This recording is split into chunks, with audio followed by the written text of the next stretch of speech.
5,6 метри високата елка од фарма од Пенсилванија со запрежна кола влечена од 2 коњи пристигна во Белата куќа.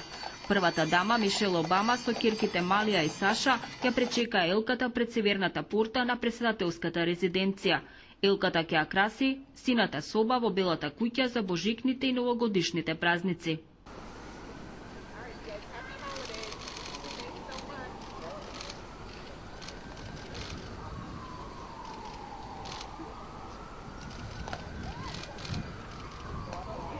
Оваа година семејството Ботек од Лесингтон, Пенсилванија е донатор на божикната елка за Белата куќа.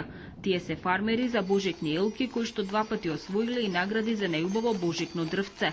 Оваа традиција во Белата куќа постои од 1966 година. Семејството Обама за Божик ќе бидат домаќени на божикниот бал во Белата куќа. Божик е најомилениот празник во Америка кој трае 7 дена се до Нова година. За Македонската телевизија од Вашингтон, Ирина Гелевска.